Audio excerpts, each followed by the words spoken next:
So you've prepped your book and now you're sitting down to actually write it. We've talked about how to conquer the blank page before, but where do you actually start when you're writing your book? Hi, I'm Clercq. I am a multi-genre writer who shares tips and tricks and talks about her life. Now, without further ado, let's get into the video. Now, the most conventional way to start a book is usually first chapter, first paragraph, and you start there. That's usually one of the most conventional ways of starting a book. You can also do a prologue if that is something that you want to do, but we usually start a book at the start of your novel, at the start of where the story starts. As to story start, that's where you start your novel. But that's not always the case, and you don't always have to if that is something that you struggle with. It can be very scary to start your story from scratch or to start writing your story in general. So the best advice is really to just start writing.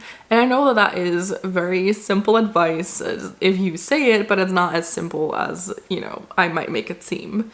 I know that. But that is really the best advice. Just get something on the page and just start writing. And that's kind of what I outlined in the blank page video that I did. But that is really what you can do. Just start writing. It doesn't have to be perfect. Just get some words on the page and start. So if that doesn't really help you, then no need to worry. We're gonna go into some more tips and tricks for you in this video.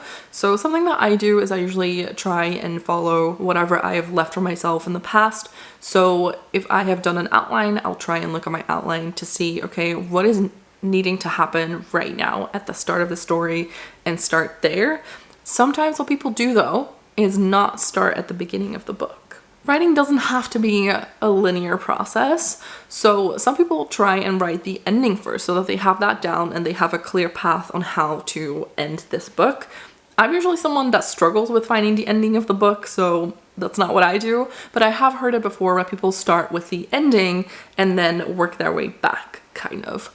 So that sometimes helps if you have certain things that you want to maybe, trickle down into your story before you get to the end.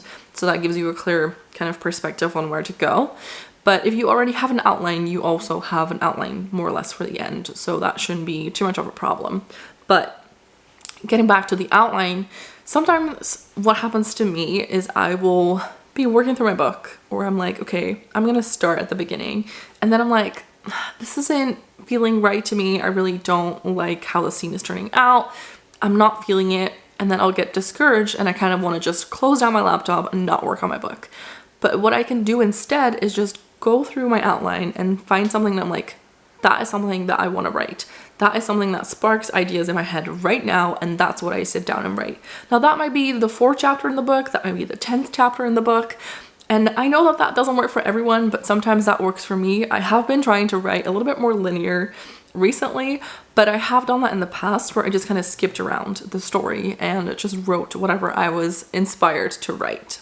Now that doesn't mean you have to wait for inspiration to strike to write your book, because that is not what needs to happen. You can write down the things that need to be done, even if you're not inspired, especially when you have an outline and you kind of know what you want to write.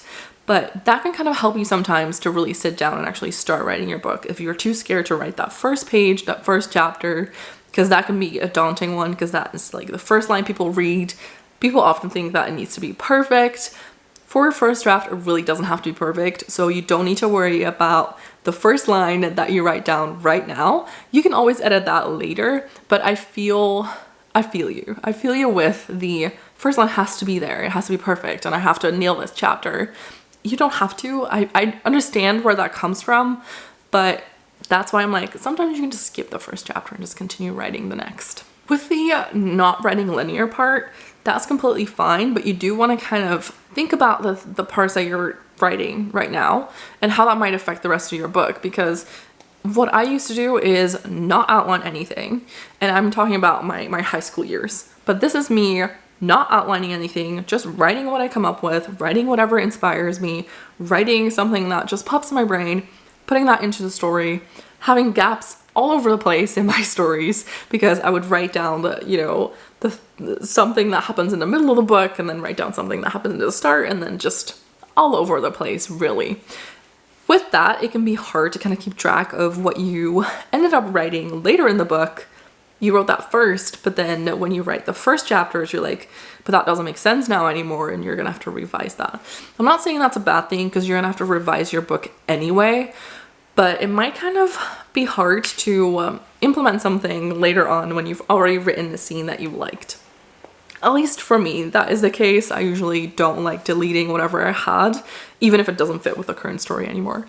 So it's a little bit of a struggle sometimes to write nonlinear. At least I have found in my experience, because it leaves gaps that I need to kind of fill up and needs to kind of transition things that I wrote maybe 3 weeks ago versus what I wrote now, and they need to somehow match and combine and intertwine and work. And that doesn't always happen to me. So that's why I have chosen to now write a little bit more linear in the way that my story is set up. But I did do it in the past. I did get a lot of words in. It just didn't make sense in the end to weave them together. So I haven't actually finished those books, but it is a way that you could potentially write your book if you're daunted about where to actually start and how to do this. Something that I can also give you as advice is when you're writing in a more linear sense of the story, sometimes what happens is I'm like, okay, I need something that is this to go here, but I don't actually know how I'm gonna approach that. I don't really have anything that I'm like, okay, this is how I'm gonna do that.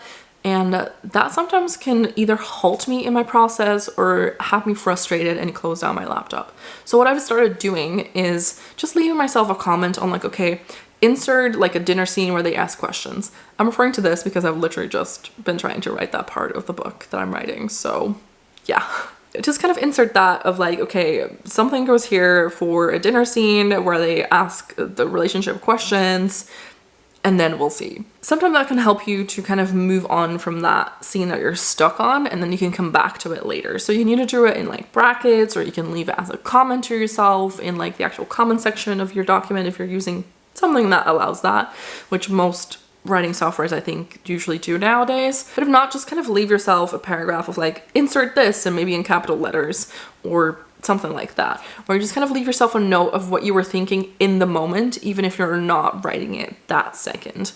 And that strategy might also work if you are closing your laptop for the day and you were kind of in the flow, but you were stuck, and you can just kind of write down, this is what I want to write here, so that you know when you come back to it what you were initially thinking of writing there, and you can see if that still fits with what you're doing now. But that also goes for the non-linear writing part. If you end up not doing that, then you can leave yourself kind of comments of like, this scene goes here, and then move on to the next one.